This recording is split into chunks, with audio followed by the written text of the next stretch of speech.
Pada suatu hari, Baginda Raja pun menyuruh utusannya untuk menjemput Abu Nawas. Ada sesuatu hal penting yang menyangkut keselamatan jiwa Baginda Raja. Sesampainya di istana, Abu Nawas pun masih kebingungan.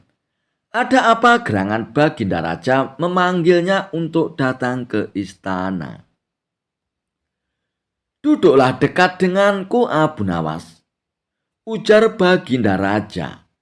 Dengan sedikit kode tangan, semua yang berada di ruangan itu pun segera pergi meninggalkan Abu Nawas sendiri yang menemani Baginda Raja.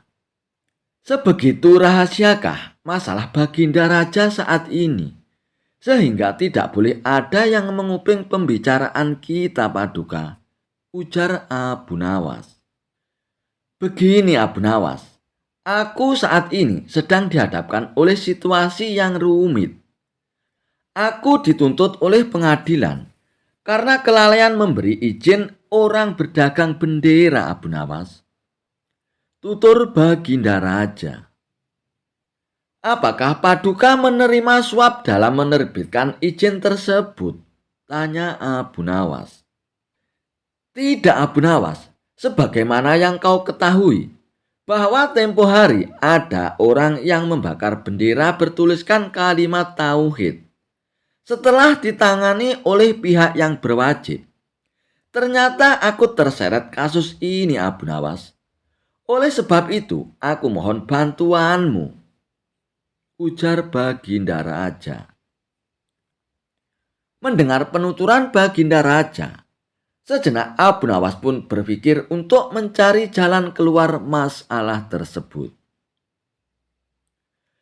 "Berikan hamba waktu 3 hari untuk menyelesaikan kasus ini, Paduka," ujar Abu Nawas. "Baiklah, Abu Nawas. Jika dalam tempo 3 hari kau tidak bisa menyelamatkanku, maka kau harus menemaniku di dalam penjara, Abu Nawas," ujar Baginda Raja. "Baiklah, Paduka yang mulia," ucap Abu Nawas. Padahal dalam hatinya ia menolak. Keesokan harinya, Abu Nawas pun menemui hakim istana untuk mendengar bagaimana duduk perkara yang sebenarnya.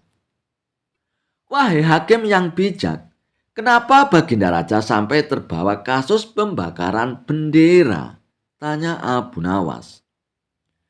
"Begini, Abu Nawas, tempo hari semua saksi dipanggil untuk ditanyai tentang kasus pembakaran bendera tersebut. Yang pertama dipanggil adalah si pembakar bendera. Dia bersaksi bahwa dia membakar bendera gara-gara ada yang membawa bendera. Jadi menurut dia, kalau tidak ada yang membawa bendera tersebut, maka tidak mungkin ia membakar bendera itu. Sehingga ia pun dibebaskan karena yang bersalah adalah pembawa bendera. Lalu dipanggillah si pembawa bendera. Dia bersaksi bahwa ia tidak salah. Kalau tidak ada penjual bendera, maka ia tidak akan membawa bendera tersebut. Maka dibebaskanlah sang pembawa bendera dan dipanggillah si penjual bendera. "Oh, begitu ya, Tuan Hakim. Aku mulai paham sekarang. Gara-gara si penjual bendera diberi izin berjualan oleh Baginda Raja, maka Baginda Raja ikut bertanggung jawab atas pembakaran bendera tersebut. Bukankah begitu, Tuan Hakim?" ujar Abu Nawas. "Tepat sekali, Abu Nawas. Kasus ini harus segera diselesaikan. Kalau tidak, rakyat bisa marah karena ini menyangkut keyakinan umat Islam," ujar Tuan Hakim. Abu Nawas pun berpikir keras untuk menyelesaikan masalah tersebut. Kalau mengikuti cerita hakim tadi, Baginda Raja pun tidak bisa mengelak. Dan bisa dipastikan, hakim akan menjatuhkan hukuman kepada Baginda Raja. Yang terberat adalah hukuman gantung, dan yang teringan hukuman penjara seumur hidup. Sehari setelah meminta keterangan dari hakim istana, Abu Nawas pun belum menemukan cara untuk membantu Baginda Raja agar terlepas dari jeratan kasus pembakaran bendera tersebut. Sampai pada hari ketiga, Abu Nawas pun menghadap Baginda Raja ke istana. Ternyata di istana telah hadir hakim yang akan memvonis Baginda Raja. Sebelum dijatuhkan vonis, Baginda Raja pun meminta pengadilan untuk mendengarkan penjelasan dari Abu Nawas. Dan pengadilan pun menyetujuinya. Tepat sekali kau datang saat ini, wahai Abu Nawas. Semua orang memang sedang menanti penjelasanmu tentang kasus ini, Abu Nawas, ujar hakim istana. Baiklah Tuan Hakim yang bijaksana, hamba akan bersaksi sesuai dengan kemampuan hamba, ujar Abu Nawas. Namun sampai saat itu Abu Nawas pun belum mendapat akal untuk menyelamatkan Baginda Raja. Untuk mempersingkat waktu, maka kami persilakan engkau untuk menuturkan semua pendapatmu, Abu Nawas, ujar hakim istana.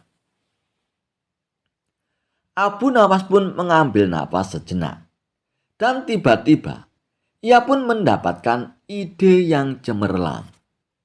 Baiklah Tuan Hakim, hamba akan memberi pendapat dan mudah-mudahan bisa membantu Tuan Hakim dalam memutuskan perkara ini, ujar Abu Nawas.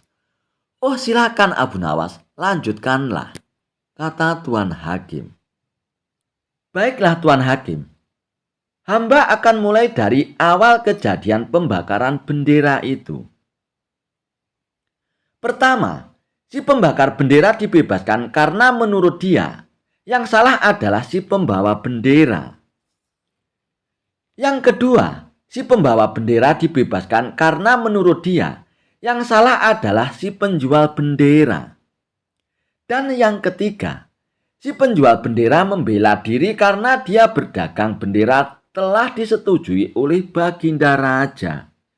Jadi menurut dia yang salah adalah Baginda Raja, ujar Abu Nawas. Benar sekali Abu Nawas, sahut Tuan Hakim. Dan menurut hamba, ada yang terlupa wahai Tuan Hakim. Apa itu wahai Abu Nawas? Sahut Tuan Hakim kembali. Kita semua tahu, kisah pembakaran bendera itu karena ada yang merekam dan menyebarkannya, bukan? Ujar Abu Nawas. Jadi menurutmu yang salah adalah perekam dan penyebar video itu ya Abu Nawas? Tanya Tuan Hakim. Bukan begitu Tuan Hakim. Dengarkan dulu penjelasan hamba sampai selesai, ujar Abu Nawas. Mereka yang menyebarkan video itu pasti melalui media internet. Dan internet itu disediakan oleh pengelola jaringan telekomunikasi istana, ujar Abu Nawas. Lalu bagaimana Abu Nawas? Sahut Tuan Hakim. Nah, disinilah kuncinya Tuan Hakim. Si pengelola jaringan telekomunikasi telah membuat paket murah dalam berselancar di dunia maya. Sehingga dengan mudah orang-orang akan menyebarkan video di internet, ujar Abu Nawas. Sungguh cerdas sekali engkau Abu Nawas. Tanpa menghadirkan saksi pun, aku sudah bisa memutuskan perkara ini, ujar Tuan Hakim. Semua yang ada di ruangan pengadilan pun terdiam, menunggu keputusan hakim istana. Lalu hakim istana pun berkata, setelah mendengar penjelasan Abu Nawas, maka aku berkeyakinan yang bersalah adalah paket internet murah. Oleh sebab itu, aku putuskan kepada penyedia layanan internet untuk tidak lagi diberi izin memberi paket murah selama 5 tahun. Hakim istana pun memberikan keputusan. Dan akhirnya Baginda Raja pun dapat bernapas dengan lega. Karena berkat kecerdikan Abu Nawas, ia tidak jadi dihukum dan Abu Nawas pun akhirnya diberikan hadiah oleh Baginda Raja. Kisah Abu Nawas, obat sulit tidur untuk Raja Harun Ar-Rasyid. Suatu malam, Raja Harun Ar-Rasyid kesulitan untuk tidur. Malam sudah semakin larut dan Raja belum juga merasakan kantuk. Raja kemudian memanggil salah satu pengawal istana. Raja pun berkata, "Umumkan kepada seluruh rakyat, barang siapa yang bisa membuat raja tertidur, akan diberikan 10 koin emas." Pengawal istana pun kemudian bergegas memberikan isyarat kepada bawahannya agar bergerak cepat untuk mengumumkan titah sang raja kepada rakyat. Setelah itu, datanglah 2 orang yang kebetulan pada malam itu juga kesulitan untuk tidur. Mendengar penjelasan dari pengawal istana, mereka berminat untuk mengikuti sayembara itu. Namun kedua peserta tersebut pun gagal membuat raja bisa tertidur. Cerita yang dibawakan 2 peserta tersebut justru malah membuat raja semakin sulit untuk tertidur. Hingga sampailah Abu Nawas yang menawarkan diri untuk mengikuti sayembara. Setelah dipersilakan, Abu Nawas pun mulai bercerita. "Baginda, dahulu ada seekor raja semut yang kurang kerjaan. Ia masuk ke kuping sebelah kanan seseorang yang sedang tidur. Keluar lagi, masuk lagi, keluar lagi, kemudian masuk lagi. Kemudian masuk ke kuping kiri, keluar lagi, masuk lagi, keluar lagi, masuk lagi." Raja kesal mendengar kisah yang dituturkan oleh Abu Nawas. Menurut sang raja, cerita Abu Nawas tidak menarik dan membuat raja merasa bosan. Sehingga ia pun menguap dan memiringkan tubuhnya membelakangi Abu Nawas. Perlahan raja pun menutup matanya dan mulai tertidur. Pagi harinya, Abu Nawas masuk lagi ke istana dengan mengendarai kereta. 10 karung diangkat ke dalam kereta satu persatu. Penjaga pintu istana geleng-geleng kepala ketika kereta itu keluar dari gerbang. Abu Nawas tertidur pulas di atas tumpukan karung emas dengan suara mendengkur yang keras. Kisah Abu Nawas membangun istana di awan. Abu Nawas belum kembali. Kata istrinya, ia bersama seorang pendeta dan seorang ahli yoga sedang melakukan pengembaraan suci. Padahal saat itu, Baginda amat membutuhkan bantuan Abu Nawas. Beberapa hari terakhir ini, Baginda merencanakan membangun istana di awang-awang karena sebagian dari raja-raja negeri bersahabat telah membangun bangunan-bangunan yang luar biasa. Baginda tidak ingin menunggu Abu Nawas lebih lama lagi. Beliau mengutus beberapa orang kepercayaannya untuk mencari Abu Nawas. Mereka tidak berhasil menemukan Abu Nawas karena Abu Nawas ternyata sudah berada di rumah ketika mereka baru berangkat. Abu Nawas pun menghadap Baginda Raja Harun Ar-Rasyid. Baginda pun amat riang. Saking gembiranya, beliau mengajak Abu Nawas bergurau. Setelah saling tukar-menukar cerita-cerita yang lucu, lalu Baginda mulai mengutarakan rencananya.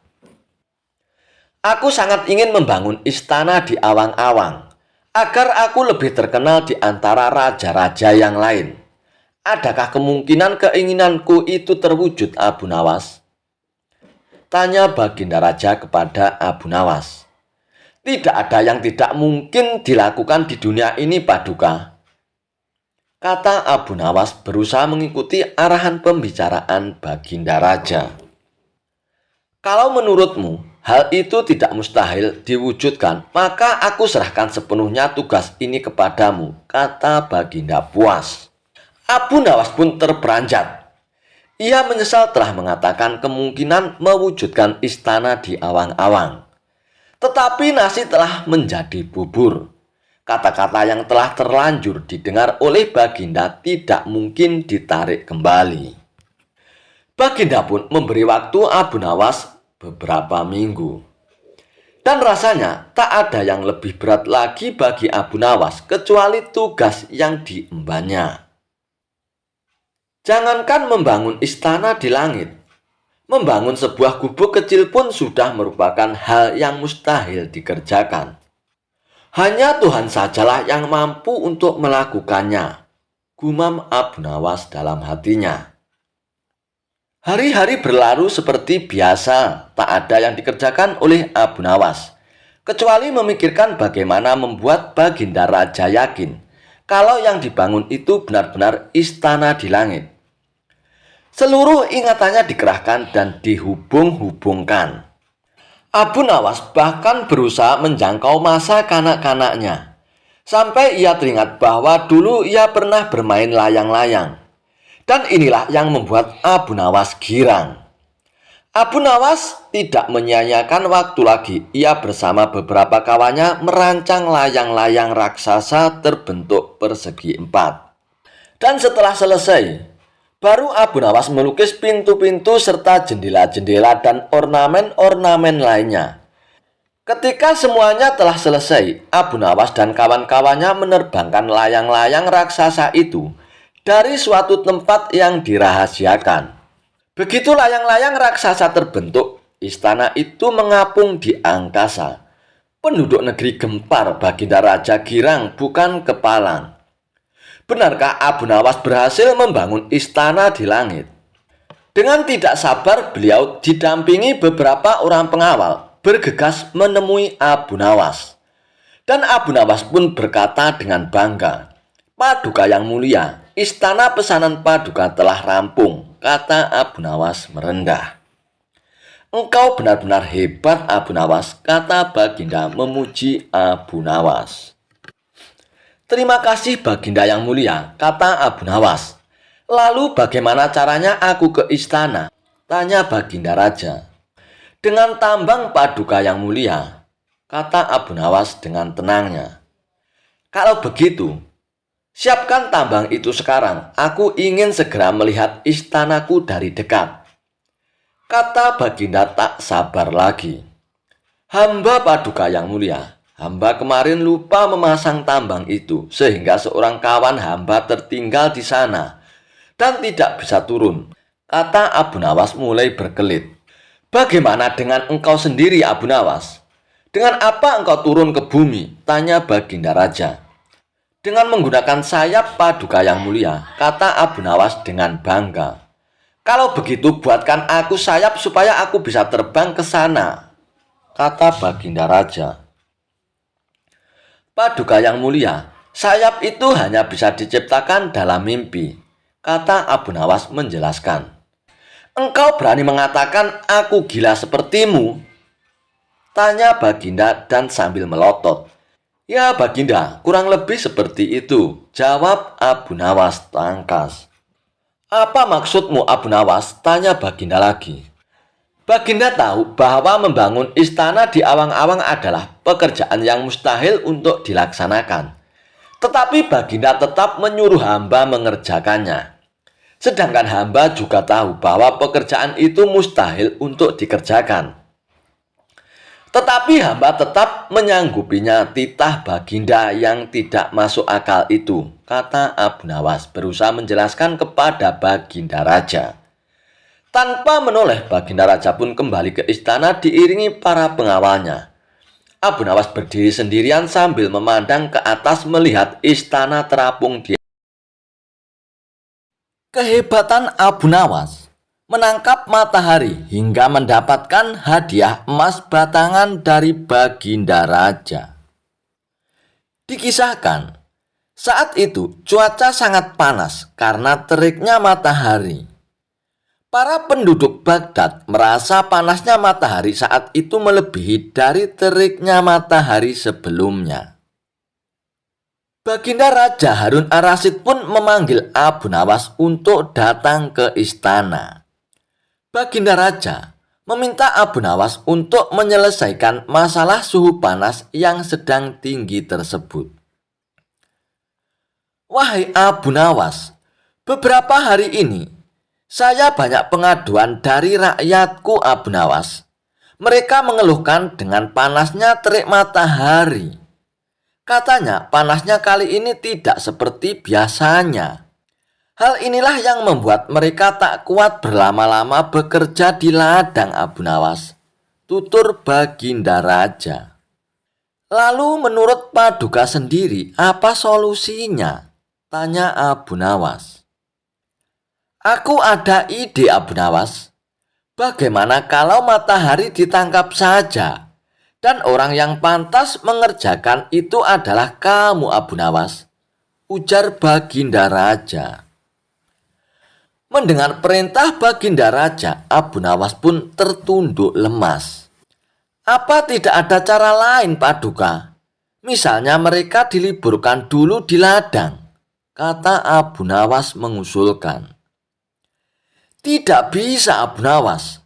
Kalau mereka berlibur berladang, mereka mau makan apa? Jalan satu-satunya adalah matahari harus ditangkap, Abu Nawas, jawab Baginda Raja. Abu Nawas pun hanya terdiam. Mana mungkin matahari bisa ditangkap? Dan itu adalah pekerjaan yang mustahil, ujar Abu Nawas dalam hatinya. Abu Nawas, sekarang kamu pulanglah. Dan besok kamu harus kembali ke sini untuk menangkap matahari. Kalau kamu tidak bisa melakukannya, kamu akan menerima hukuman. Dan jika kamu dapat melakukannya, kamu akan mendapatkan hadiah emas batangan dariku Abu Nawas, ucap Baginda Raja. Lalu Abu Nawas pun pulang ke rumahnya. Setibanya di rumah, Abu Nawas pun terus memikirkan cara agar dirinya dapat lepas dari hukuman Baginda Raja. Ia pun terus berpikir hingga tengah malam. Lebih baik aku sholat isya dulu. Kalau tidak aku nanti malah ketiduran, pikir Abu Nawas. Abu Nawas pun lalu menuju kolam untuk mengambil air wudhu. Saat ia hendak mengambil air wudhu, bayangan dirinya ada di dalam air tersebut. Dan dari situlah akhirnya Abu Nawas pun mendapatkan ide yang cemerlang untuk menjalankan perintah Baginda Raja.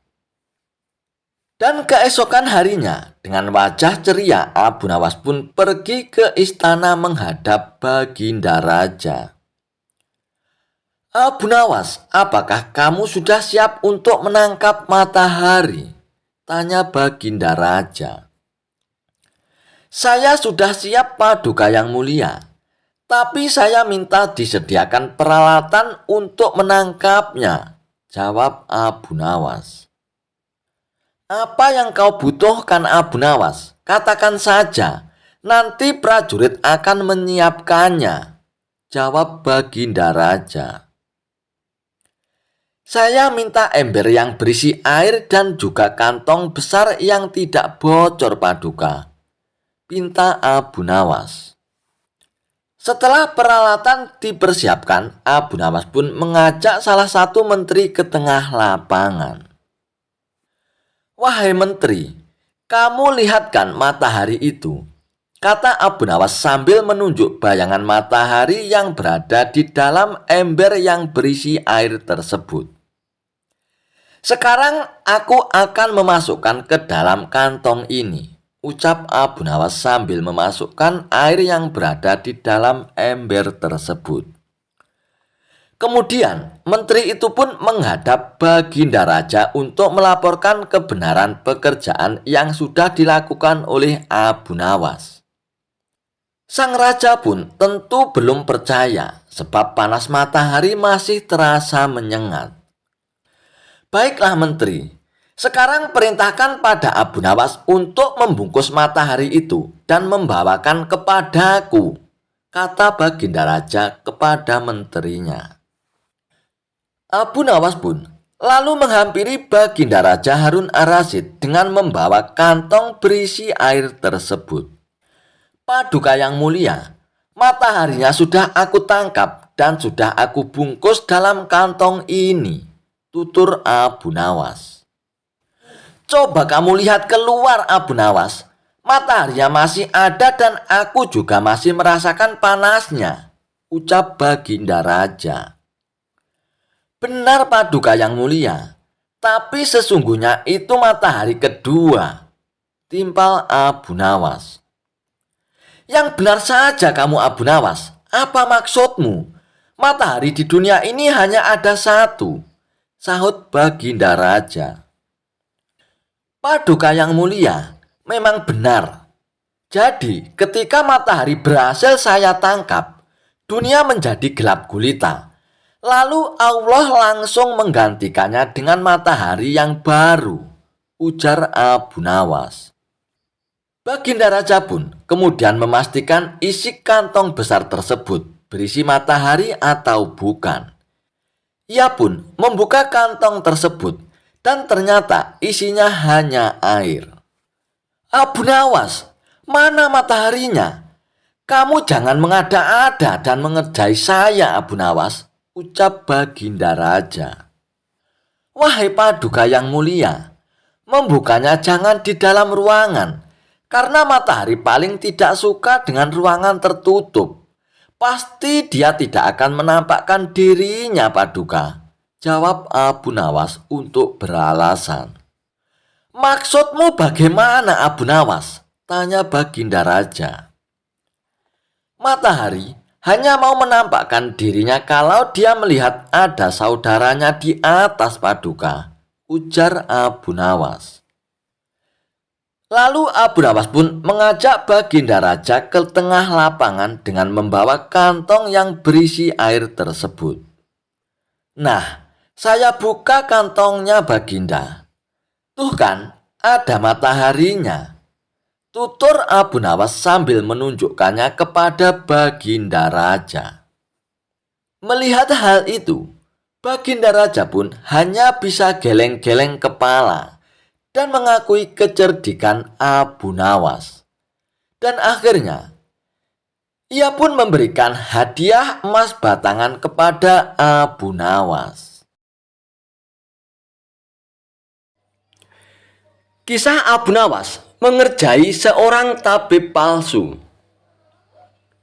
Suatu ketika di kota tempat tinggal Abu Nawas dihebohkan adanya tabib baru yang mengaku sakti. Dia pun sesumbar bisa mengobati penyakit apa saja. Walhasil rumahnya didatangi ratusan pasien. Padahal tabib tersebut hanyalah seorang penipu. Ia menggunakan keahlian sulapnya untuk menipu warga. Hal inilah yang membuat warga makin percaya pada kesaktian palsu sang tabib tersebut. Ada juga pasien yang tidak kunjung sembuh. Namun karena rayuan manis sang tabib palsu tersebut, ia selalu menuruti perkataannya agar kembali berobat. Sampai pada suatu ketika, Abu Nawas pun jatuh sakit yang tidak kunjung sembuh. Dan atas saran sang istri, Abu Nawas pun disuruh berobat ke tabib tersebut. Kala itu Abu Nawas belum tahu kalau tabib tersebut adalah seorang penipu. Ia pun menuruti saja saran sang istri. Namun sudah 3 kali berobat, sakit Abu Nawas pun tidak kunjung sembuh.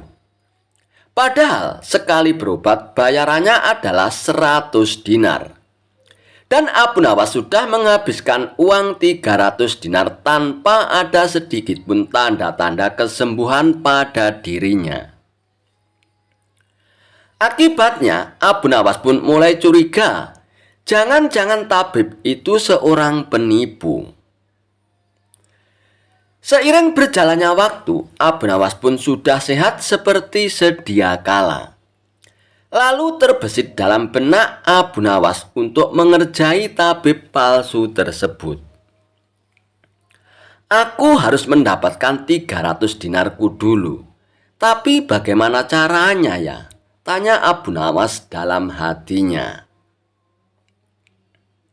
Setelah lama berpikir, Akhirnya Abu Nawas pun menemukan ide cemerlang. Keesokan harinya, Abu Nawas pun membuka praktek pengobatan. Dan di depan rumahnya, dipasang papan bertuliskan sembuh bayar 100 dinar. Kalau tidak sembuh, uang kembali 1000 dinar. Para pasien rencananya berobat ke tabib palsu, mendadak memilih datang ke rumah Abu Nawas. Dan akhirnya rumah Abu Nawas pun penuh sesak oleh para pasien. Entah karena kebetulan atau bagaimana, hampir semua pasien yang diobati oleh Abu Nawas berhasil disembuhkan. Sementara rumah sang tabib palsu tersebut terlihat sangat sepi. Tidak ada seorang pasien pun yang datang ke sana. "Hari ini kenapa sepi sekali ya?" tanya sang tabib dalam hatinya. Tidak selang beberapa lama, datanglah asisten tabib palsu tersebut dan mengabarkan berita tentang klinik Abu Nawas. "Tuan, Abu Nawas sekarang buka praktek pengobatan, Tuan," kata asisten melaporkannya. "Apa? Abu Nawas buka praktek pengobatan?" tanya sang tabib kepada asistennya. "Benar, Tuan. Rumah Abu Nawas ramai sekali pasien datang. Itulah kenapa hari ini rumah Tuan sepi pasien." "Oh begitu ya. Pantas aku hari ini sepi pasien. Tapi apa memang benar begitu?" tanya sang tabib dengan penasaran. "Saya lihat sendiri, Tuan. Tapi anehnya, pasien yang berobat ke Abu Nawas hampir semua sembuh dari penyakitnya, Tuan," jawab sang asisten. Mendengar penuturan asistennya, muncul sifat asli tabib palsu tersebut. Ia pun berencana menipu Abu Nawas. "Beberapa hari ke depan untuk sementara kita tutup dulu, asisten. Biarlah Abu Nawas yang membuka praktek pengobatannya," ucap sang tabib kepada asistennya. "Memangnya kenapa, Tuan?" tanya asisten dengan penasaran. "Aku punya rencana untuk menipu Abu Nawas. Aku pasti akan mendapatkan 1000 dinar dari Abu Nawas nantinya," jawab tabib palsu tersebut. "Tapi bagaimana caranya, Tuan?" tanya sang asisten bertambah penasaran. "Begini, asisten. Aku akan berobat ke tempat Abu Nawas. Aku akan berpura-pura sakit pada indera perasa lidahku. Kalau ditanya sembuh atau tidak, tentu saja aku akan mengatakan tidak. Karena yang tahu sembuh atau tidak kan hanya aku," ucap tabib palsu tersebut. "Dengan begitu, aku akan bisa dapat dengan mudah mendapatkan 1000 dinar dari Abu Nawas," kata sang tabib menjelaskan.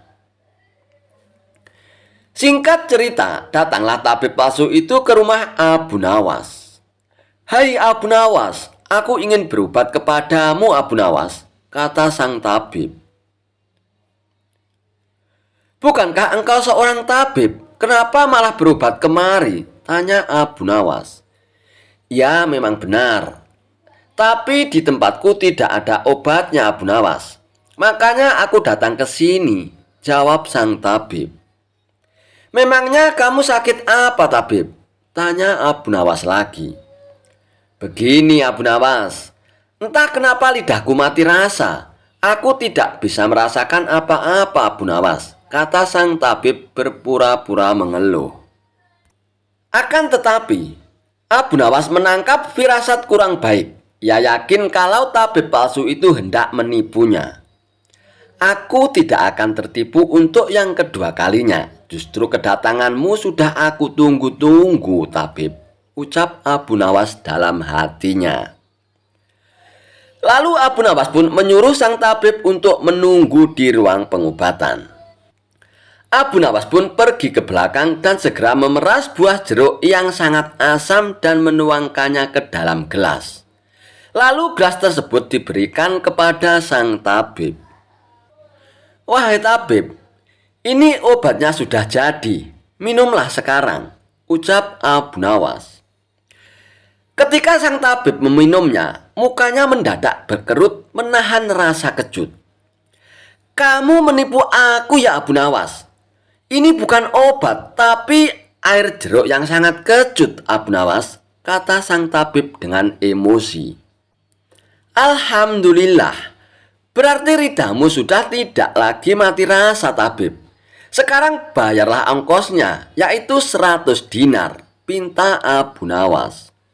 Waduh, aku keceplosan. Gagal lagi rencanaku, pikir sang tabib palsu tersebut. Lalu sang tabib itu pun terpaksa memberikan uang 100 dinarnya kepada Abu Nawas. Tapi sang tabib tidak putus asa. Ia pun terus berusaha agar bisa mendapatkan 1000 dinar dari Abu Nawas. Hari berikutnya, ia pun kembali mendatangi Abu Nawas. Hai Abu Nawas, aku mau berobat lagi Abu Nawas, kata sang tabib palsu tersebut. Oh silakan tabib, apa lidahmu masih mati rasa lagi? Tanya Abu Nawas meledeknya. Bukan Abu Nawas, kali ini penyakitnya berbeda, jawab sang tabib. Luar biasa, ternyata kamu punya banyak stok penyakit ya tabib. Kali ini apa penyakitnya? Tanya Abu Nawas lagi. Aku hilang ingatan Abu Nawas, jawab tabib tersebut. Apakah kamu kesandung kasus korupsi tabib? Makanya hilang ingatan, tanya Abu Nawas. Enak saja kamu Abu Nawas, memangnya aku pejabat apa? Jawab tabib dengan nada protes. Baiklah, sekarang kamu tunggu di sini sebentar. Aku akan mengambilkan obatnya tabib, ucap Abu Nawas. Tidak beberapa lama kemudian, Abu Nawas pun kembali menemui sang tabib palsu. Ini obatnya tabib, silakan diminum, kata Abu Nawas sambil memberikan gelasnya. Aku tidak mau minum air ini Abu Nawas, ucap tabib tersebut. Loh, memangnya kenapa tabib? Katanya ingin sembuh, kok tidak mau minum obatnya, ucap Abu Nawas. Lah ini kan perasan air jeruk seperti kemarin Abu Nawas. Aku tidak mau minum, kata sang tabib menolaknya. Alhamdulillah, tanpa meminumnya pun kamu sudah sembuh tabib. Sekarang bayar 100 dinar lagi, pinta Abu Nawas. Sudah sembuh? Sembuh dari mana Abu Nawas? Apanya yang sembuh? Kamu jangan mengada-ada Abu Nawas, protes sang tabib tersebut. Nah buktinya kamu masih ingat dengan obat yang kemarin aku berikan. Berarti sakit hilang ingatanmu sudah sembuh tabib, jelas Abu Nawas. Untuk kedua kalinya, rencana sang tabib palsu mengalami kegagalan juga. Mau tidak mau, ia pun harus memberikan uang 100 dinar lagi kepada Abu Nawas. Kurang ajar Abu Nawas, ternyata tidak sebodoh yang kukira, pikir tabib palsu tersebut. Tidak terima dengan dua kegagalan yang dialaminya, tabib palsu itu pun berpikir keras untuk bisa mengalahkan Abu Nawas. Setelah merenung agak lama, akhirnya ia pun mendapatkan ide. Aku pasti akan berhasil kali ini, ungkap tabib dengan rasa yakin. Kali ini ia pun berpura-pura buta. Si tabib palsu itu pun berjalan ke rumah Abu Nawas dengan bantuan tongkat di tangannya. Setelah tiba di tempat Abu Nawas pun sempat kaget dengan penuh rasa iba. Abu Nawas pun bertanya kepada sang tabib, apa yang menimpamu tabib dan mengapa kamu bisa seperti ini? Si tabib palsu itu pun menjawab, tolonglah aku Abu Nawas, mataku tiba-tiba buta, sembuhkanlah aku Abu Nawas, ucap tabib tersebut. Tabib palsu itu pun kemudian dipersilakan masuk dan duduk di ruang pengobatan oleh Abu Nawas. Setelah mengamati dengan seksama, Abu Nawas pun akhirnya menyadari bahwa itu adalah tipuan belaka. Namun Abu Nawas tidak pernah kehilangan akal. Ia punya cara lain untuk menghadapinya. Sepertinya penyakit kebutaanmu sudah sangat parah, tabib. Maafkan aku untuk kali ini tidak mampu mengobatinya, tabib, ucap Abu Nawas berpura-pura sedih. Mendengar jawaban tersebut, sang tabib langsung kegirangan. Akhirnya bisa mengelabui Abu Nawas juga kali ini aku. Terus bagaimana ini, Abu Nawas? Padahal aku berharap banyak kepadamu, kata sang tabib berpura-pura. Iya, mau bagaimana lagi, tabib? Aku tidak mungkin bisa menyembuhkanmu, jawab Abu Nawas. Oh, kalau begitu aku akan dapat 1000 dinar darimu dong, Abu Nawas, tanya tabib palsu dengan penuh harap. Tentu saja kawan, aku tidak mungkin berdusta, balas Abu Nawas. Kemudian Abu Nawas pun masuk ke dalam rumah untuk mengambil uang. Ini uangnya 1000 dinar untukmu, tabib, ucap Abu Nawas sambil memberikan uangnya. Tabib palsu itu pun dengan penuh kegirangan menerima uang tersebut. Tapi setelah uangnya dihitung, ia langsung murka. Hai Abu Nawas, kenapa hanya 10 dinar yang kau berikan? Tegas tabib palsu dengan emosi. Hai tabib, dari mana kamu tahu kalau jumlahnya hanya 10 dinar? Tanya Abu Nawas balik. Uangnya memang ada 10, tapi pecahannya 1 dinar saja ini. Bukan 100 dinar, Abu Nawas. Memangnya aku buta apa? Balas tabib tambah emosi. Alhamdulillah, sekarang kamu sudah sembuh, tabib, kata Abu Nawas sambil mengambil kembali uangnya. Maksudmu ini apa, Abu Nawas? Kenapa uangnya diambil lagi? Tanya tabib dengan kebingungan.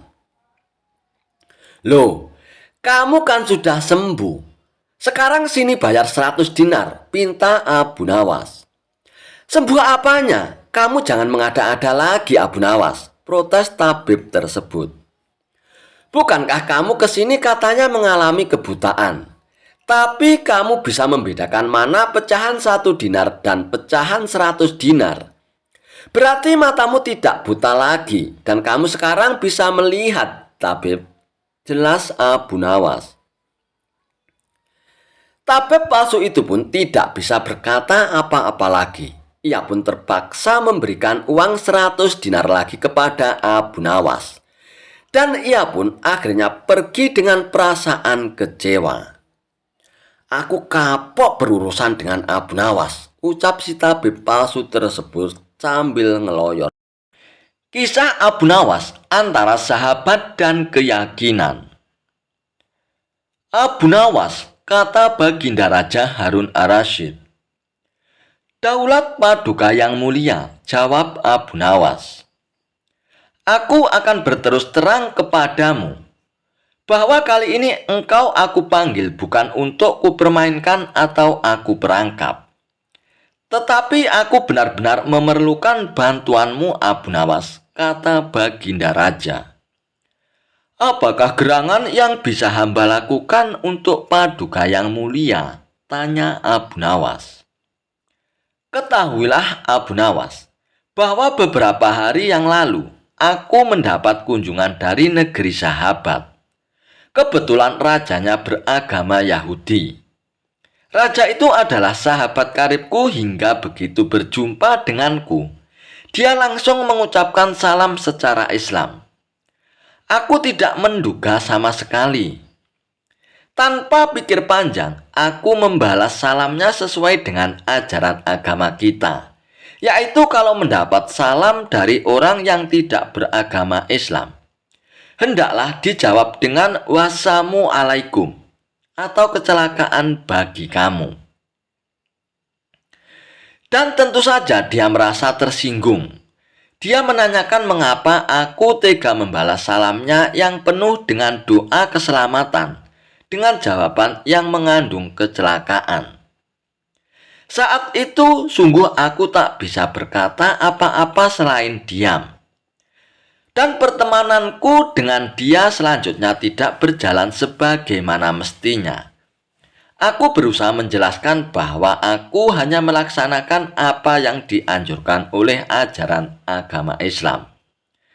Akan tetapi dia tidak bisa menerima penjelasanku. Aku merasa bahwa pandangannya terhadap Islam tidak semakin baik, tetapi malah sebaliknya. Namun, bila engkau mempunyai alasan lain yang bisa aku terima, kita akan tetap bersahabat. Begitu kata sahabat karibku itu. Kalau hanya itu persoalannya, mungkin hamba bisa memberikan alasan yang dikehendaki Raja Sahabat Paduka itu yang mulia, kata Abu Nawas meyakinkan Baginda Raja. Mendengar kesanggupan Abu Nawas, Baginda Raja pun amat riang dan ia pun berulang-ulang menepuk pundak Abu Nawas.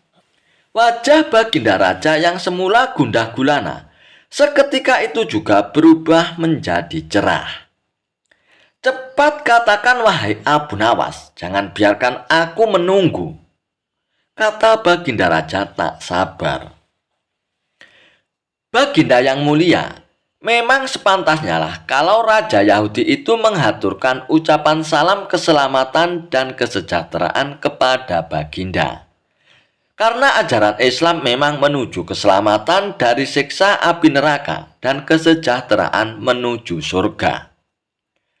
Bukankah Islam mengajarkan tauhid yang berarti tidak menyekutukan Allah Subhanahu wa Ta'ala, juga termasuk tidak menganggap Allah mempunyai anak? Nah, ajaran tauhid ini tidak dimiliki oleh agama-agama lain, termasuk agama yang dianut Raja Yahudi Sahabat Paduka itu. Ajaran agama Yahudi menganggap Uzair adalah anak Allah. Maha suci Allah dengan anggapan itu dan tidak pantas Allah mempunyai anak. Sedangkan orang Islam membalas salam dengan ucapan wassalamu alaikum atau kecelakaan bagi kamu. Bukan berarti mendoakan agar kamu celaka. Akan tetapi, semata-mata karena ketulusan dan kejujuran Islam yang masih bersedia memperingatkan orang lain atas kecelakaan yang akan menimpanya, bila mereka tetap berpegang teguh pada keyakinan yang keliru. Dan seketika itu juga kegundahan Baginda Raja Harun ar-Rasyid pun sirna. Dan kali ini saking gembiranya, Baginda Raja pun menawarkan agar Abu Nawas memilih sendiri hadiah apa yang disukainya. Namun Abu Nawas tidak memilih apa-apa karena ia berkeyakinan bahwa tidak selayaknya ia menerima upah dari ilmu agama yang ia sampaikan. Kisah Abu Nawas mengambil mahkota dari surga. Tidak seperti biasanya, hari itu Baginda Raja tiba-tiba ingin menyamar menjadi rakyat biasa. Beliau ingin menyaksikan kehidupan rakyat di luar istana tanpa sepengetahuan siapapun. Agar lebih leluasa bergerak, Baginda mulai keluar istana dengan pakaian yang amat sederhana, layaknya seperti rakyat jelata. Di sebuah perkampungan, beliau melihat beberapa orang berkumpul. Setelah Baginda Raja mendekat, ternyata seorang ulama sedang menyampaikan kuliah tentang alam barzah. Tiba-tiba ada seorang yang datang dan bergabung di situ. Ia bertanya kepada ulama itu, "Kami menyaksikan orang kafir pada suatu waktu dan mengintip kuburannya. Tetapi kami tidak mendengar mereka berteriak. Tidak pula melihat penyiksaan-penyiksaan yang katanya sedang dialaminya. Maka bagaimana cara membenarkan sesuatu yang tidak sesuai dengan yang dilihat mata?" tanya orang itu. Ulama itu berpikir sejenak, kemudian ia pun berkata, "Untuk mengetahui yang demikian itu harus dengan panca indera yang lain. Ingatkah kamu dengan orang-orang yang sedang tidur? Dia kadangkala bermimpi dalam tidurnya digigit ular, diganggu dan sebagainya. Ia juga merasakan sakit dan takut ketika itu, bahkan memekik dan keringat bercucuran pada keningnya. Dan ia pun merasakan hal semacam itu, seperti ketika mereka tidak tidur. Sedangkan engkau yang duduk di dekatnya menyaksikan keadaan seolah-olah tidak ada apa-apa. Padahal apa yang dilihat serta dialaminya adalah dikelilingi ular-ular.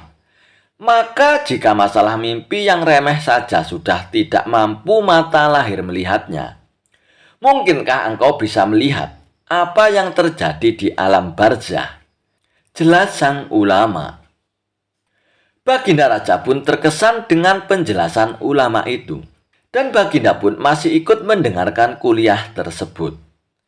Kini ulama itu melanjutkan kuliahnya tentang alam akhirat. Dan dikatakan bahwa di surga tersedia hal-hal yang amat disukai nafsu, termasuk benda-benda.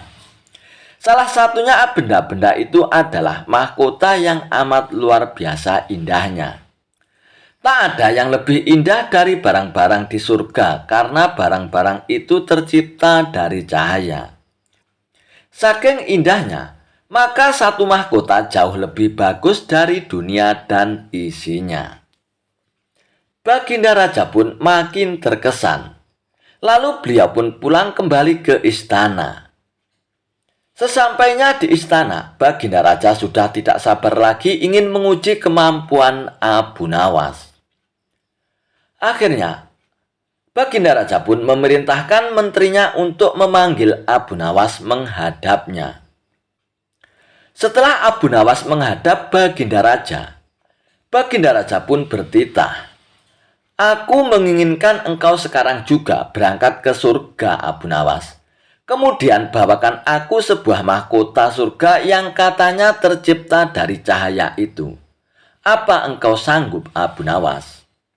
"Sanggup, Paduka yang mulia," kata Abu Nawas langsung menyanggupi tugas yang mustahil dilaksanakan itu. Tetapi Baginda Raja harus menyanggupi pula satu syarat yang akan hamba ajukan, kata Abu Nawas dengan percaya diri. "Sebutkan syarat itu, Abu Nawas," kata Baginda Raja. "Hamba mohon Baginda Raja menyediakan pintunya agar hamba bisa memasukinya," kata Abu Nawas. "Pintu apa itu, Abu Nawas?" tanya Baginda Raja belum mengerti. "Pintu alam akhirat, Paduka yang mulia," jawab Abu Nawas. "Apa itu, Abu Nawas?" tanya Baginda Raja ingin tahu. "Kiamat, wahai Paduka yang mulia. Masing-masing alam mempunyai pintu. Pintu alam dunia adalah liang peranakan ibu. Pintu alam barzah adalah kematian. Dan pintu alam akhirat adalah kiamat," jelas Abu Nawas kepada Baginda Raja. Surga berada di alam akhirat. Bila Baginda masih tetap menghendaki hamba mengambil sebuah mahkota di surga, maka dunia harus kiamat terlebih dahulu, lanjut Abu Nawas. Mendengar penjelasan Abu Nawas, Baginda Raja pun terdiam. Di sela-sela kebingungan Baginda Raja Harun al-Rasyid, Abu Nawas pun bertanya lagi kepada Baginda Raja. "Masihkah Baginda Raja menginginkan mahkota surga itu?" tanya Abu Nawas. Baginda Raja pun tidak menjawab. Beliau diam 1000 bahasa. Sejenak kemudian Abu Nawas pun mohon diri karena Abu Nawas sudah tahu jawabannya. Pada suatu waktu, Abu Nawas dipanggil oleh Baginda Raja Harun al-Rasyid untuk datang ke istana. Baginda Raja ingin menguji kecerdasan Abu Nawas perihal kemampuannya dalam ilmu ceramah. "Wahai Abu Nawas, mulai Jumat depan, kamu yang bertugas untuk berkhotbah, Abu Nawas," titah Baginda Raja. "Waduh, tapi saya kan penyair, Paduka. Saya bukan." "Kenapa, Abu Nawas? Kamu mau menolak perintahku ya?" "Bukan begitu, Paduka yang mulia. Tapi ada apa dengan khotib yang biasanya berkhotbah?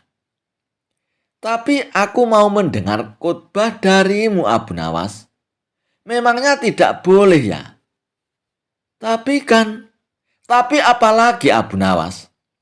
Pokoknya kamu harus berkhotbah dan saat berkhotbah tidak boleh ada jamaah yang tertidur karena mendengar khotbah darimu, Abu Nawas. Ujar Baginda Raja. Baiklah Paduka yang mulia. Saya akan melaksanakan titah Paduka yang mulia, ujar Abu Nawas. Namun Abu Nawas pun merasa lemas dengan perintah itu. Wah, gawat nih, kata Abu Nawas saat diantar prajurit keluar gerbang istana. Gawat gimana maksudmu, Abu Nawas? Bentak prajurit. Kamu mau menolak perintah Paduka yang mulia, Abu Nawas? Kamu mau dihukum gantung ya? Bukan begitu prajurit. Baiklah, Jumat depan saya akan berkhotbah. Keringat dingin pun membanjiri tubuh Abu Nawas. Ia sama sekali belum pernah berkhotbah. Sama sekali belum pernah berpidato di depan umum. Baik sekedar menyampaikan informasi, apalagi menasihati orang dengan ayat-ayat suci. Ia kan seorang penyair, bukan pengkhotbah. Kalau membual di warung-warung, dia sih jagonya. Kalau mengarang cerita dan melantunkan syair, itu sudah biasa. Dan sekarang, mau tidak mau, Abu Nawas harus melaksanakan perintah Baginda Raja. Sebab kalau tidak, seperti yang diketahuinya, Baginda Raja pun tidak segan-segan menghukum Abu Nawas dengan hukuman yang seberat-beratnya. Saat sholat Jumat pun tiba. Abu Nawas pun belum tahu apa yang akan dikhotbahkannya. Pikirannya masih blank. Dia datang saja ke masjid dengan pengawasan yang ketat dari prajurit-prajurit kerajaan. Kalau-kalau Abu Nawas hendak melarikan diri. Para jamaah yang telah mengetahui bahwa Abu Nawas yang akan menjadi khotib Jumat itu memiliki pikiran yang beragam. Ada yang merasa kasihan karena Abu Nawas bakal kena hukuman. Ada yang jadi malas ke masjid. Ada juga yang penasaran dengan isi khotbah yang akan dibawakan oleh Abu Nawas. Salah seorang jamaah pun memberanikan diri menegur Abu Nawas.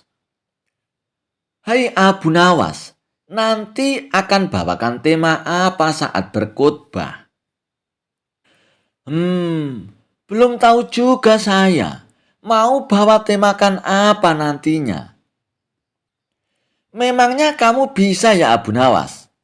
Sebenarnya aku merasa kasihan denganmu. Udahlah Abu Nawas, kabur aja ke negeri lain. Mumpung masih ada kesempatan. Daripada kena hukuman pancung nantinya. Abu Nawas pun makin tidak bisa berkonsentrasi. Udahlah kawan, jangan nanya-nanya melulu. Bikin orang makin tak enak aja. Dan setelah takmir masjid memberikan pengumuman, saatnya Abu Nawas pun maju. Abu Nawas pun naik ke mimbar dengan jantung seakan mau copot.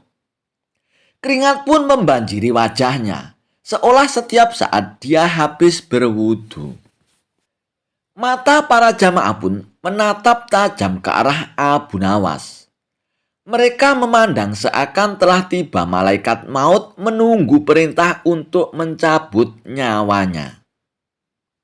Para prajurit kerajaan menatap tajam mengawasi Abu Nawas. Kalau dia melarikan diri. Suasana Jumatan pun menjadi mencekam. Abu Nawas telah berdiri di atas mimbar.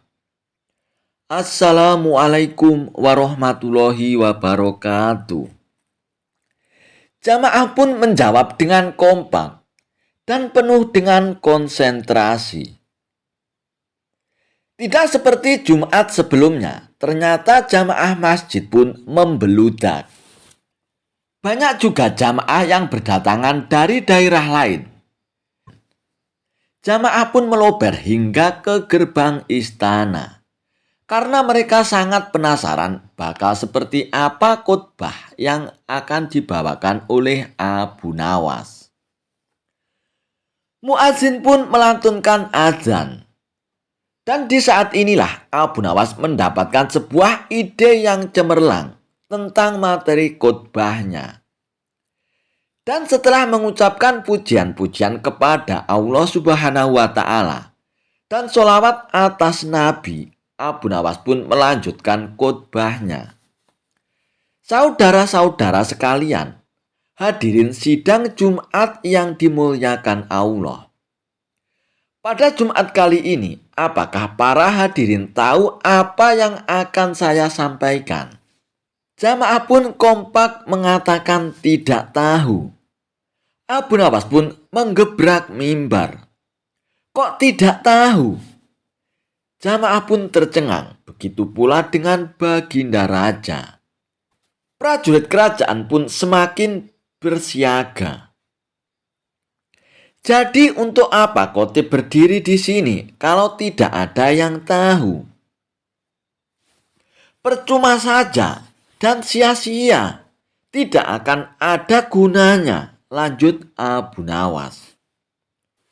Abu Nawas pun kemudian melanjutkan ceramahnya dengan penjelasan tentang kebodohan umat yang serba tidak tahu. Para hadirin sidang Jumat yang berbahagia, umat Islam harus banyak tahu, harus selalu belajar dan belajar, agar pengetahuan kita bertambah luas. Wahyu yang pertama turun adalah Iqra atau bacalah. Ini adalah perintah agar kita banyak belajar. Dan Abu Nawas pun makin bersemangat di atas mimbarnya. Dia memotivasi umat agar tidak menjadi umat yang bodoh. Untuk apa pengetahuan? Dia membukakan cakrawala kepada para jamaah. Dan para jamaah pun mendengarkan dengan antusias. Baginda Raja pun sangat senang dengan kondisi ini. Bahkan, sebenarnya ia pun sayang dengan Abu Nawas. Cuma terkadang caranya itu tidak seperti orang lain. Raja punya cara tersendiri. Raja juga senang karena para jamaah tidak ada yang tertidur saat Abu Nawas menyampaikan khotbahnya. Dan baru kali ini, para jamaah terlihat sangat antusias. Selepas sholat Jumat, Baginda Raja pun memanggil Abu Nawas.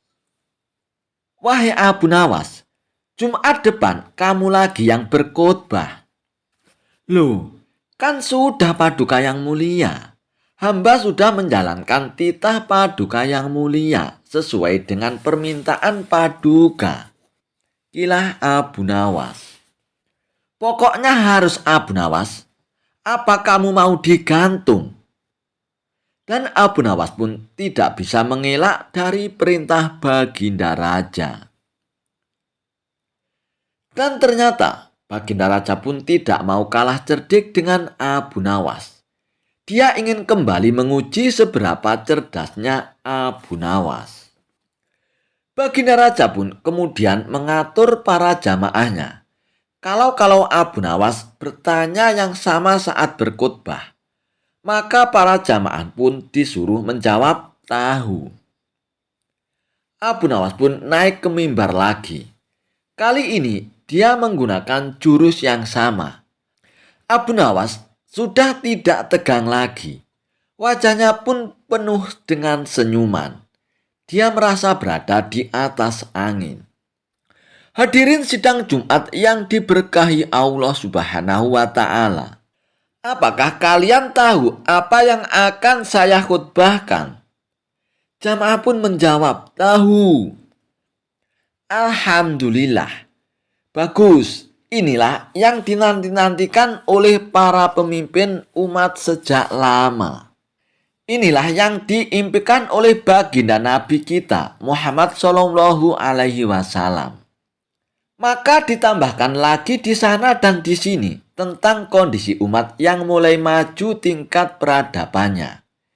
Kita berilmu pengetahuan juga tentang kejayaan umat Islam di masa kini dan yang akan datang. Beginilah seharusnya jika kita ingin berjaya. Dan baginda raja pun hanya bisa senyum-senyum sendiri. Dia tidak menyangka Abu Nawas bisa seenteng ini lolos dari perangkapnya.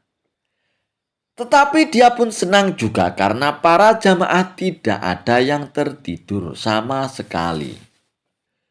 Baginda raja pun lalu memerintahkan Abu Nawas untuk berkhotbah lagi Jumat depan. Dan kali ini, ia mengatur kalau Abu Nawas menanyakan hal yang sama, maka sebagian jamaah menjawab tahu, dan sebagian jamaah lagi menjawab tidak tahu. Dan baginda raja pun merasa bahwa ini adalah jebakan yang paling top sedunia. Abu Nawas pun tidak senang dengan kondisi ini. Ia yakin baginda raja pasti sedang merencanakan sesuatu yang tidak disangkanya. Bahkan Abu Nawas sempat berpikir ia ingin melarikan diri dari negeri ini. Tapi pengawasan dari prajurit lebih ditingkatkan. Mata-mata pun disebar di seluruh penjuru. Abu Nawas pun tidak bisa berkutik. Dan tibalah hari Jumat yang ketiga. Abu Nawas pun menjadi khotib lagi dan ia pun menggunakan jurus yang sama. Pertanyaan yang serupa pun dilontarkan. Apakah kalian tahu apa yang akan saya khotbahkan? Dan sebagian jamaah menjawab tahu. Dan sebagian lagi menjawab tidak tahu. Kalau begitu, para jamaah yang tahu silakan memberitahu pada jamaah yang tidak tahu. Abu Nawas pun menambahkan bahwa kita harus menjaga kerjasama sesama umat, saling nasihat-menasihati, harus kompak bahu-membahu, mengatasi kedunguan dan kejahilan, saling tolong-menolong, memberantas kejahilan. Yang sudah tahu, harus mengajari saudaranya yang tidak tahu. Jangan sampai tenggelam dalam kegelapan. Dan Abu Nawas pun telah menyelesaikan tugasnya. Baginda raja pun akhirnya sadar bahwa Abu Nawas memang banyak akalnya. Dan ia pun mengakui kecerdikan Abu. Suatu hari, baginda Raja Harun ar-Rasyid merasa geram dengan sikap Abu Nawas. Pasalnya, beberapa kali Abu Nawas sudah membuat dirinya malu di depan para pejabat kerajaan. Dan akhirnya muncul rasa dendam di hati baginda raja. Baginda raja pun hendak membuat jebakan untuk Abu Nawas. Seperti biasanya, jika Abu Nawas gagal, maka akan mendapatkan hukuman. Baginda Raja Harun ar-Rasyid pun akhirnya memanggil Abu Nawas untuk menghadap ke istana. Sesampainya Abu Nawas di istana, baginda raja pun lalu memberikan pertanyaan kepada Abu Nawas. Wahai Abu Nawas, di depan mejaku itu ada panggang ayam yang besar dan lezat. Tolong segera ambilkan untukku Abu Nawas, perintah baginda raja. Mendengar perintah baginda raja, Abu Nawas pun menjadi bingung. Karena tak biasanya ia disuruh mengambilkan makanan untuk baginda raja. Mungkin saja raja ingin menjebakku.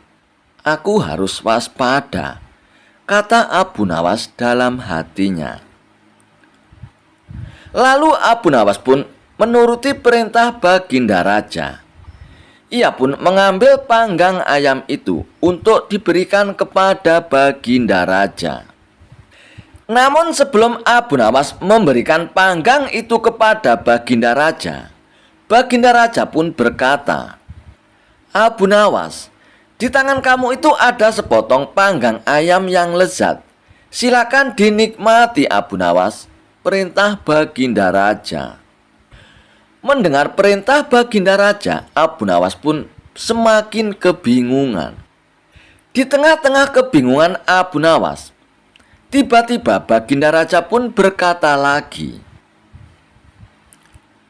"Tapi ingat Abu Nawas, dengarkan dulu petunjuknya. Jika kamu memotong paha ayam itu, maka aku akan memotong pahamu. Dan jika kamu memotong dada ayam itu, maka aku akan memotong dadamu. Tidak hanya itu saja, jika kamu memotong dan memakan kepala ayam itu, maka aku akan memotong kepalamu. Akan tetapi, kalau kamu hanya mendiamkan saja panggang ayam itu, kamu akan aku gantung Abu Nawas," titah Baginda Raja. Mendengar titah Baginda Raja, Abu Nawas pun semakin kebingungan. Dalam kebingungannya, ia semakin yakin jika hal itu hanya akal-akalan Baginda Raja demi untuk menghukumnya. Tak cuma Abu Nawas yang merasa kebingungan, melainkan semua pejabat yang hadir di istana pun tampak kebingungan. Sekian lamanya Abu Nawas hanya membolak-balik panggang ayam itu, sambil ia memikirkan bagaimana cara agar ia lolos dari hukuman Baginda Raja. Lalu Abu Nawas pun mulai mendekatkan panggang ayam itu tepat di indera penciumannya. Melihat tingkah Abu Nawas, para pejabat yang hadir di istana pun mulai bingung dan tidak mengerti apa yang akan dilakukan oleh Abu Nawas. Dan kemudian Abu Nawas pun mencium bagian pantat panggang ayam itu. "Jika saya memotong paha ayam ini, maka Baginda Raja akan memotong pahaku. Jika saya memotong dada ayam ini, maka Baginda Raja akan memotong dadaku. Dan jika saya memakan dan memotong kepala ayam ini, Baginda Raja akan memotong kepalaku. Akan tetapi, coba lihat, yang aku lakukan ini adalah mencium pantat ayam ini," kata Abu Nawas. "Apa maksudmu, wahai Abu Nawas?" tanya Baginda Raja. "Maksud hamba adalah kalau hamba melakukan demikian, maka Baginda juga akan membalasnya demikian kan? Saya hanya mencium pantat ayam panggang ini, maka Baginda juga harus mencium pantat ayam panggang ini pula," jelas Abu Nawas. Mendengar penjelasan Abu Nawas, sontak saja para pejabat yang hadir pun menahan tawa, tetapi ragu-ragu karena takut akan dihukum Baginda Raja. Sementara itu, raja yang mendengar ucapan Abu Nawas mulai memerah mukanya karena malu untuk kesekian kalinya. Dan untuk menutupi rasa malunya, maka Baginda Raja pun memerintahkan Abu Nawas untuk segera pulang dan membawa pergi panggang ayam itu. "Wahai Abu Nawas, cepat bawa pulang panggang ayam itu. Jangan sampai aku berubah pikiran Abu Nawas," kata Baginda Raja. Lalu dengan segera Abu Nawas pun pulang dengan membawa panggang ayam tersebut. Sesampainya di rumah, Abu Nawas pun mengundang tetangganya untuk berpesta dengan ayam panggang itu.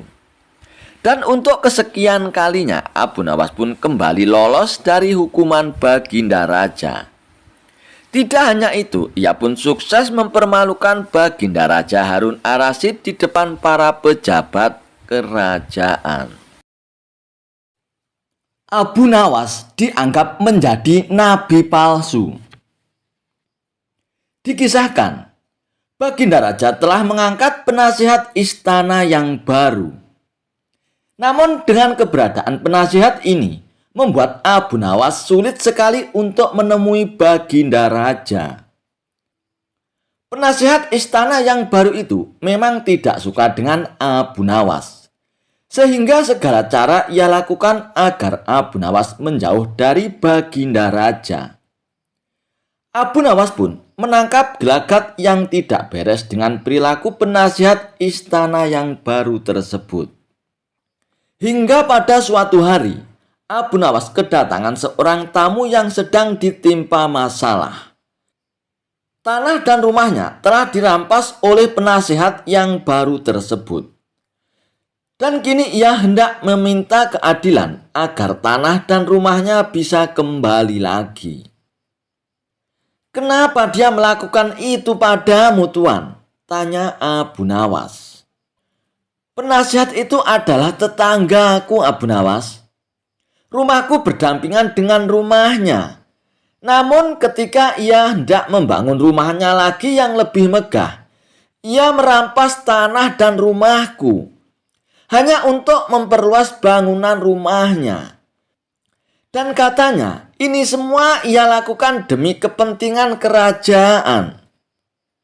Kata tamu tersebut memberitahu kepada Abu Nawas. Sesaat Abu Nawas pun terdiam. Ia merasa bingung dan tidak tahu bagaimana cara mengadukan hal ini kepada Baginda Raja.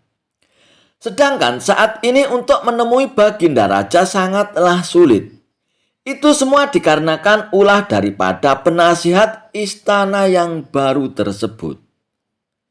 Setelah lama berpikir, Abu Nawas pun menemukan solusinya. "Sebaiknya kamu pulang dulu, Tuan. Aku akan ke istana untuk membantu permasalahanmu," kata Abu Nawas kepada tamunya itu. Singkat cerita, datanglah Abu Nawas ke istana dengan mengenakan jubah panjang dan membawa tongkat di tangannya. Melihat kehadiran Abu Nawas di depan pintu gerbang istana, sang penasihat itu pun segera mencegah Abu Nawas agar tidak masuk ke istana. Akan tetapi, terlintas rasa penasaran, kenapa Abu Nawas berpakaian tidak seperti biasanya. "Hai Abu Nawas, mau apa kau ke istana dan kenapa kau berpenampilan seperti itu?" tanya penasihat istana. "Aku adalah orang yang suci akan menemui Paduka Raja," jawab Abu Nawas. "Apa? Orang suci?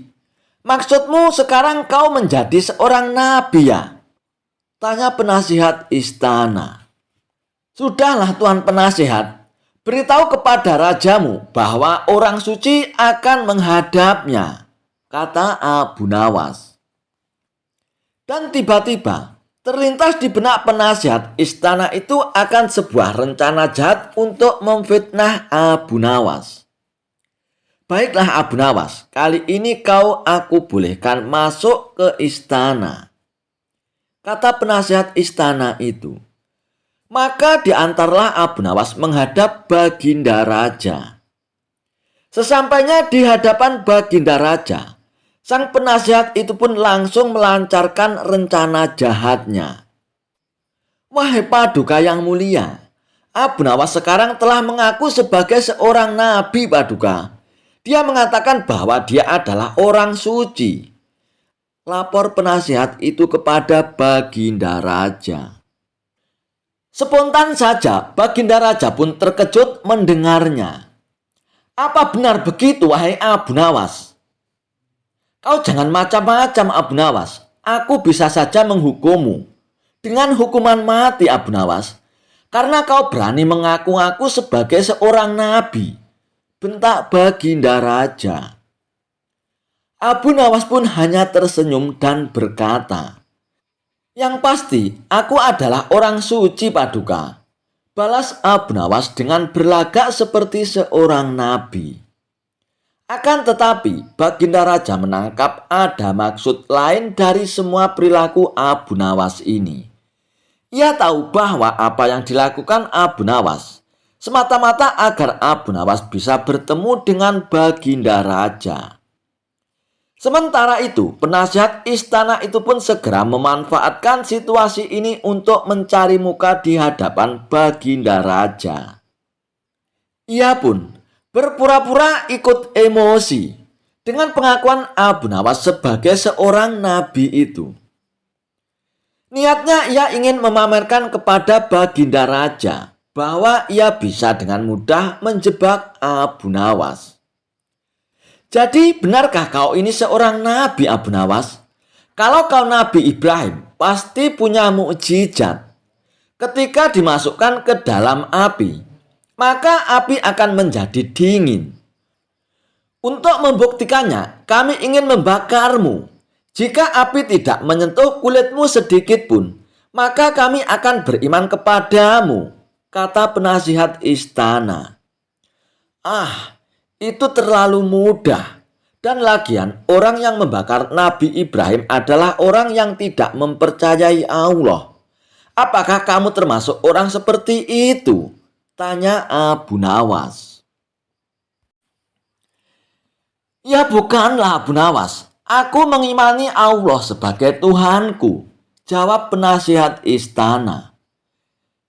Kalau begitu, janganlah berperilaku sepertinya, balas Abu Nawas.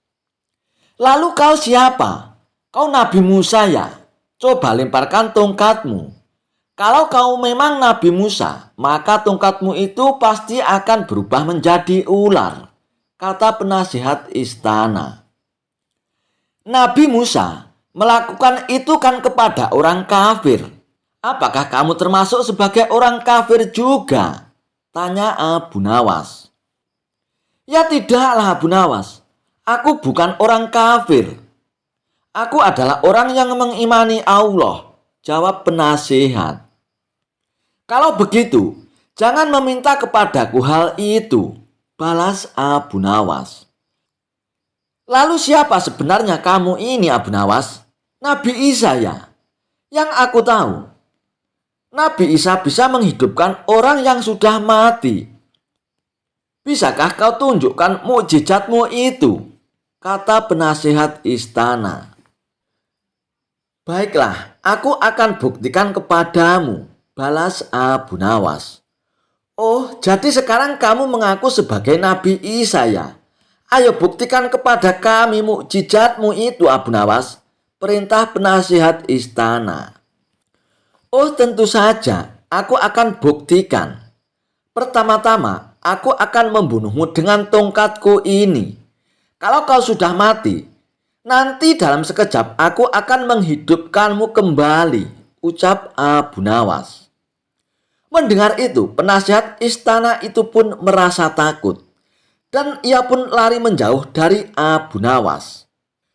Abu Nawas pun segera berlari mengejar penasihat itu untuk dipukul dengan tongkatnya. Melihat itu, Baginda Raja pun berusaha mencegah Abu Nawas. Hai Abu Nawas, berhenti. Berhenti dulu, Abu Nawas. Sebenarnya apa maksud dari perbuatanmu ini, Abu Nawas? Kenapa pula kau mengaku-ngaku sebagai seorang nabi? Tanya Baginda Raja. Siapa bilang aku mengaku seorang nabi, Paduka? Itu kan hanya anggapan penasihat istana saja. Aku mengaku sebagai orang suci, Paduka. Suci dari hadas besar dan hadas kecil. Karena sebelum kemari tadi, aku berwudu terlebih dahulu, Paduka, jelas Abu Nawas.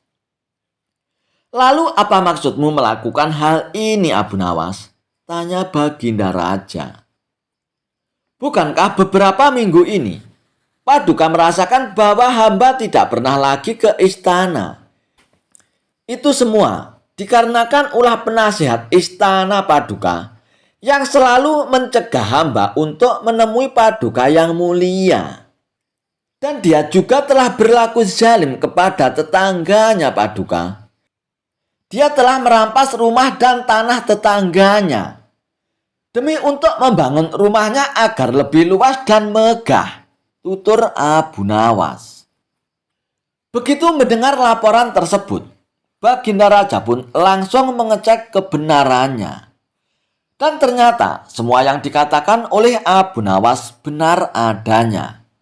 Tanpa pikir panjang, Baginda Raja pun akhirnya memecat penasihat istana yang baru itu. Dan akhirnya, penasihat istana yang baru itu pun dijebloskan ke dalam penjara. Kisah Abu Nawas menyuruh raja jadi pengemis. Meski dikenal dengan tingkah konyol dan kadang nyeleneh, ternyata Abu Nawas mempunyai kecerdasan yang membuat orang-orang kagum, termasuk Baginda Raja. Sebagai seorang pemimpin negeri, Baginda Raja seringkali mengundang Abu Nawas untuk memecahkan masalahnya. Suatu hari, saat Abu Nawas di rumah, tiba-tiba datang beberapa prajurit istana menemuinya. Tuan Abu Nawas, Anda diperintahkan Baginda Raja untuk menghadap, kata salah satu prajurit. Bukannya kemarin aku baru saja menghadap Baginda Raja. Kenapa disuruh menghadap lagi prajurit? Tanya Abu Nawas dengan keheranan. Kami tidak tahu, Tuan Abu Nawas. Silakan nanti Tuan tanyakan sendiri kepada Baginda Raja, jawab prajurit istana. Singkat cerita, datanglah Abu Nawas ke istana menghadap Baginda Raja. Ampun Paduka yang mulia, ada perlu apa lagi Paduka memanggil hamba? Tanya Abu Nawas. Baginda Raja pun lalu mengutarakan masalahnya yang selama ini mengganggu. Begini Abu Nawas, aku punya masalah yang cukup serius dan aku butuh bantuanmu, tutur Baginda Raja. Memangnya masalah apa yang sedang Paduka hadapi? Kiranya apa yang bisa hamba bantu Paduka? Tanya Abu Nawas kembali. Tadi pagi aku mendapat laporan Abu Nawas. Ada saudagar kaya yang kikir. Jangankan untuk bersedekah, membayar zakat saja dia menolak. Kata Baginda Raja menjelaskan kepada Abu Nawas. Paduka ini kan seorang raja. Panggil saja dia ke istana yang mulia, suruh dia membayar zakat. Kalau dia menolak, masukkan saja ke penjara. Pasti dia akan ketakutan Baginda Raja, ucap Abu Nawas. Sebenarnya bisa saja aku berbuat demikian Abu Nawas. Tetapi apakah ada cara yang lebih baik dan lebih bijak, supaya dia bisa benar-benar sadar tanpa harus ada paksaan? Aku yakin dia sebenarnya orang yang baik. Karena sebelum menjadi seorang saudagar yang kaya, dia pun rajin sedekah dan membayar zakat tepat pada waktunya, ujar Baginda Raja. Baiklah Paduka, sebenarnya ini masalah mudah untuk Paduka. Tapi karena Paduka menginginkan cara yang bijak, maka hamba butuh waktu 3 hari untuk memikirkannya Paduka, kata Abu Nawas. Kemudian Abu Nawas pun mohon diri untuk pulang ke rumah. Setibanya di rumah, dia terus berpikir bagaimana mencari jalan keluar yang lebih tepat untuk memecahkan masalah itu. Padahal Abu Nawas sendiri menginginkan agar saudagar kaya itu pun dipenjara saja. Saudagar kaya itu memang terkenal sangat pelit, bahkan para tetangganya pun banyak yang membencinya. Tapi karena keinginan Abu Nawas tidak sejalan dengan pemikiran Baginda Raja, mau tidak mau harus menemukan cara lain yang sesuai perintah Baginda Raja, pikir Abu Nawas dalam hatinya. 3 hari pun telah berlalu. Tibalah saatnya bagi Abu Nawas menghadap ke istana. Sesampainya di istana, Abu Nawas langsung dipersilakan menghadap Baginda Raja. Bagaimana Abu Nawas? Apakah kamu menemukan caranya? Tanya Baginda Raja. Sudah Paduka, hamba sudah menemukan caranya, jawab Abu Nawas. Bagus, beritahu aku sekarang caranya Abu Nawas, pinta Baginda Raja. Tapi hamba tidak yakin Paduka akan bersedia melakukannya, jawab Abu Nawas. Apa caranya itu Abu Nawas? Katakan saja, ucap Baginda Raja mulai penasaran. Caranya adalah hamba dan baginda raja harus menjadi pengemis. Lalu kita datangi rumah saudagar kaya itu. Kita berdua pura-pura mengemis baginda raja. Papar Abu Nawas memberitahu. Memangnya apakah harus aku yang melakukan? Apa tidak bisa diwakilkan itu Abu Nawas? Tanya baginda raja. Tidak bisa Paduka, karena ini adalah cara satu-satunya Paduka, jawab Abu Nawas. Awalnya baginda raja ragu atas ide konyol Abu Nawas itu. Namun karena ingin menyadarkan saudagar pelit tersebut, akhirnya ia pun bersedia menuruti saran Abu Nawas. Keesokan harinya, Abu Nawas dan baginda raja mendatangi rumah saudagar kaya yang pelit itu dan menggunakan baju layaknya seorang pengemis. Setibanya di rumah saudagar kaya itu, mereka tidak langsung mendatangi rumahnya. Kita awasi dulu Paduka. Tunggu saudagar itu keluar. Kalau kita ke sana sekarang, nanti yang akan menemui kita adalah penjaganya. Kita pasti akan diusir. Percuma kita ke sana, tapi tidak bisa berjumpa dengan saudagar itu Paduka, tutur Abu Nawas. Setelah sekian lama menunggu, akhirnya saudagar kaya tersebut pun keluar dari rumahnya dan duduk di teras rumahnya. Tanpa menyia-nyiakan waktu, Abu Nawas pun segera mengajak baginda raja menghampiri saudagar kaya tersebut. Tuan, berilah kami sedekah Tuan, pinta Abu Nawas.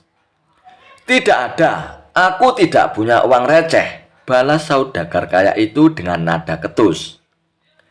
Apakah Tuan punya makanan? Kami lapar sekali Tuan, ucap Abu Nawas lagi. Tidak ada. Sana pergi kalian, jawab saudagar tersebut mulai emosi. Baiklah Tuan, kalau begitu kami minta air putih saja Tuan, ucap Abu Nawas lagi. Kalian ini tuli atau gimana sih? Sudah aku bilang tidak punya apa-apa. Sana pergi kalian, jangan ganggu aku, bentak saudagar kaya tersebut. Dan di saat itulah Abu Nawas pun memulai akal cerdiknya. Kasihan sekali kalau Tuan tidak punya apa-apa. Kenapa Tuan tidak ikut saja sama kami? Kita mengemis bersama Tuan, ajak Abu Nawas. Dan akibat perkataan Abu Nawas itu pun, saudagar kaya itu menjadi salah tingkah antara marah dan tersinggung malu.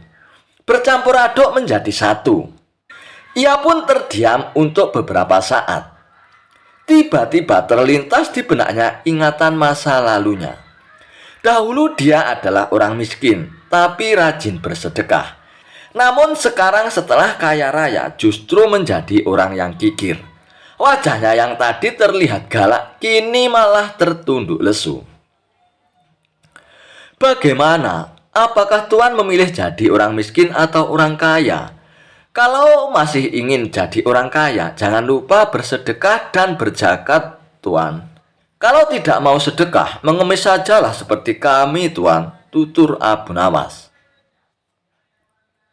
Kemudian Abu Nawas pun menukil salah satu ayat Al-Quran tentang ancaman pedihnya siksa neraka bagi orang-orang yang enggan membayar zakat dan bersedekah.